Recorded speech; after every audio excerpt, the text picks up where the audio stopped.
Ano yan, Paris? Sarap ah. Wala akong pera eh. Itlog kanin. Sabaw. Ha? Hindi mo na ako madumi, grabe ka naman. Ba't lumalayo ka sa akin?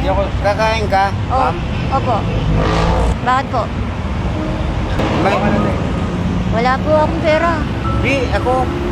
Kakain ikaw? Opo. Sige. Hala, bigyan mo na ako? Kung kakain ka, kain. O, hingi ka na lang ng sabaw. Ano yan? Sa'yo, Bigyan mo ako? may bigyan ka siya kain. Sige. Bigyan mo ako pagkain. Opo, opo. Sige po. Akin to? Opo. Sige, kain ka na. Samahan mo muna ako.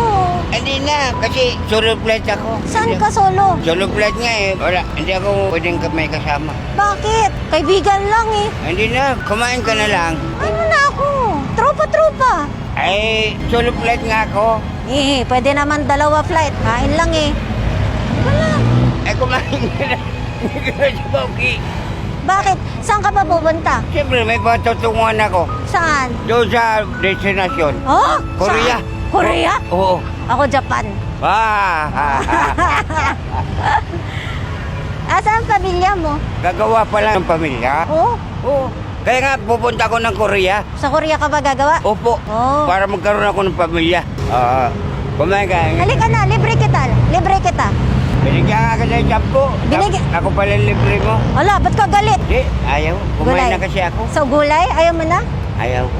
Ba't mo ako binigyan ng 10? Wala ka naman pala masyadong pera din. Pareho tayo. Para kumain ka. Ikaw, Kumain na ako. ano ba meron dyan? Silip lang ako. Karton, panapin. Doon ka natutulog? Oo. Usap ta, kalika. Ano ang bibilin mo, sir? Sabihin mo sa akin. Very simple. Ano? Damit? Ano pa po? Pants. Pantalon. Bibili tayong pantalon. Ano pa po? Baka Halika, mabigla. shopping tayo. Ayaw ko. Bakit? Mabigay ka pera? Oo. Ako may pera ako. Ako may pera din. Binigyan mo ako 10. Oo. Halika na. Mamimili tayo ng gamit. Damit lang akin, tsaka... Tsaka gusto mo tutulugan? Hindi na. Dito lang naman ako natutulog eh. Una natin ng tutulugan. Hindi na. Huwag na kasi. Ito lang ha.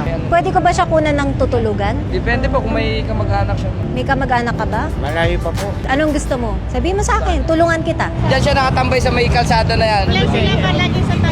Gusto ko tulungan si tatay. Gusto ko siya bigyan sana ng pera. Kasi nakita ko, ilan lang yung barigan niya. Sobrang natouch ako kasi wala nga siyang tirahan. Dala lang daw niya karton, dun siya natutulog. Ngayon, gusto ko siyang bigyan. Kausap siya ngayon ng team namin. Ang problema daw, pag binigyan ng pera, uutuin daw siya ng mga tao. I think meron siyang problema din sa pag-iisip. Kanina hindi talaga ako takot sa kanya kasi hindi naman siya nananakit o ano. Pinapaalala pa rin yung kumain. Grabe. Ayaw niyo ho ng ano? Hanapan mo namin kayo ng matitirhan? Okay na po ako. Yung ganito lang ako. Malaya ako. Ilang taon na ho kayo natutulog dito sa kalsada? Wala pa nung 2020. 2020? Pandemic? Oo. Ano ho nangyari? May trabaho kayo dati? Meron pa ako trabaho eh. Nawala yung gamit ko. Ano ho ba trabaho niyo dati? Maton po. Sa construction? Opo. Natigil ho kayo. Tigil kasi nawala. Nakaw eh. Nabigla ako kasi humihingi ako sa iba at bigla na lang siyang lumapit sa akin.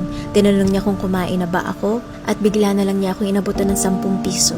Kahit 15 lang ang pera niya. Pambili ng sabaw. Maganda ang puso niya. He just needs help. Mabait siya. Kailangan ko siyang tulungan.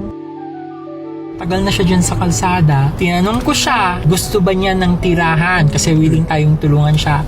long term Ayaw niya. Ayoko. Kung tutulungan daw natin siya, let's say, bibigyan mo siya ng cash, mabuwi sa inom. Kasi yun daw ang ginagawa. Alam ko na gusto mong tumulong. Siya, mo maging matino siya. tinanong natin siya eh. I know he has a good heart. He has a good heart. Gusto ko siyang tulungan. If it means na for the rest of his life, kailangan natin siyang bahayin at bigyan ng pagkain, tulong, lahat, I'm willing.